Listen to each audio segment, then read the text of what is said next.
আমরা জাতিগত বৈচিত্র্যটা যেন রক্ষা করতে পারি, কিন্তু সবসময় সেটা সম্ভব হয়ে ওঠে না। কিন্তু জবা তঞ্চঙ্গা তার ঐতিহ্য নিয়ে আমাদের সাবাঙ্গীর সাথে এবার যুক্ত হতে পেরেছেন।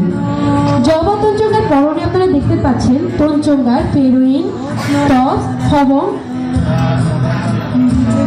এবং ঠেংহারু, আর হাতে দেখতে পাচ্ছেন ফুজিহারু, গলায় তার আলসোরা। এই সব কিছুর ঐতিহ্য মিলিয়ে কিন্তু জবা চাকমা যেন নিজেই একজন তঞ্চঙ্গা জাতির প্রতিনিধি হয়ে আমাদের স্টেজে চলে এসেছেন। জবা চাকমার পণ্যর সাথে আমি আপনাদেরকে পরিচয় করিয়ে দিই। তার কাছ থেকে কিন্তু তঞ্চঙ্গার পেরোইন পাবেন এবং ড্রাই ফ্রুটসের বিভিন্ন ধরনের আইটেমগুলো সারা বছরই জবার কাছ থেকে পেয়ে যাবেন।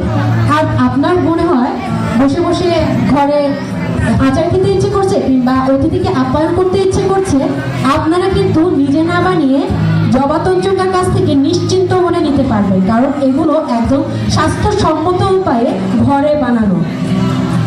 জবা চাকমার আরও কিন্তু বিভিন্ন ধরনের কৃষিজ পণ্য আছে, হলুদ গুঁড়া থেকে শুরু করে, এমনকি আমি দেখেছি তার কাছ থেকে কিন্তু নাস্তার আইটেমও আছে, যেগুলো কিনা আপনারা ঘরে অতিথি আপ্যায়ন কিংবা নিজের খেতে ইচ্ছে করলে তখন ওই আয়েশ করে খেতে পারবেন।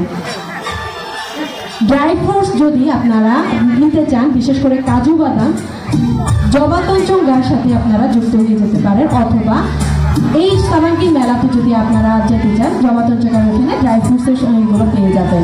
আর এই যে টি শার্টগুলো দেখতে পাচ্ছেন, এইগুলো কিন্তু এখন এদের কাছে, এই টিনেজারদের কাছে খুবই প্রিয় একটা পোশাক, এবং এই গরমের মধ্যে টি শার্টের বিকল্প আসলে কিছুই হতে পারে না। এই যে অভিনব পদ্ধতিতে আমরা আপনাদেরকে স্টেজের সামনে প্রোডাক্টগুলোকে তুলে ধরছি, এটা মূলত আমাদেরই একটা আইডিয়া বলা যায়, যেন আপনারা শুধু স্টল ঘুরে ঘুরে না, শুধু স্টেজে থেকে আমাদের পণ্যগুলো দেখতে পারেন। আপনারা অনলাইনে ঘুরলেই দেখবেন এই যে টি শার্টগুলো, এগুলো কিন্তু খুবই ডিমান্ডেবল একটা টি শার্ট। আপনাদেরকে ঢাকা চট্টগ্রাম যেতে হবে না, সরাসরি শুধু তো জবা তঞ্চঙ্গার কাছে গেলেই কিন্তু এই টি শার্টগুলো আপনারা পেয়ে যাবেন। কেমন লাগছে আজকে আমাদের আয়োজন?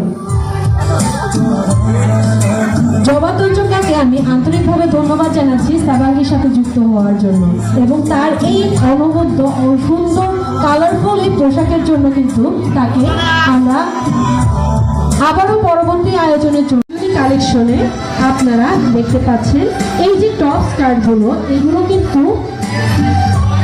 শুধু আমরা নয়, বাংলাদেশের সবার জন্য প্রযোজ্য, সবাই কিন্তু এটা পড়তে পারে। পিনন খাদি যেটা কিনা আমরা ঐতিহ্যগতভাবে পড়ি, সেটা হয়তো অন্য জাতির মানুষেরা পড়তে পারে না, কিন্তু পিনন টপসগুলো সবার জন্যই, সবাই পড়তে পারার মতো করে থাকবে। আর এখন যেটা দেখতে পাচ্ছেন এত কালারফুল একটা পিনন খাদি, এটা কিন্তু হয়তো আমাদের বেনেবো না, এটাকে বলা হয় প্রিন্টেড পিনন খাদি, ডিজিটাল পিনন খাদি যেটাকে আমরা বলি। এই ডিজিটাল পিনন খাদিটা কিন্তু বললে যেমন এটা অনেকটা হালকা, যার কারণে পড়তে অনেক কমফোর্ট লাগে এবং বিভিন্নভাবে পরা যায় এটাকে। আর বিভিন্ন ধরনের অনুষ্ঠানে কিংবা ঘরে কিংবা যে কোনো জায়গায় এটা পরার মতো উপযোগী। রাঞ্জনী কালেকশনের কালেকশনগুলো কেমন লাগছে? এখানেই কিন্তু শেষ নয়, এখানে শুধু হচ্ছে কিছু আপনারা দেখতে পাচ্ছেন পরিবেশনায়। আপনাদের যদি সব কিছু দেখতে হয় তাহলে যেতে হবে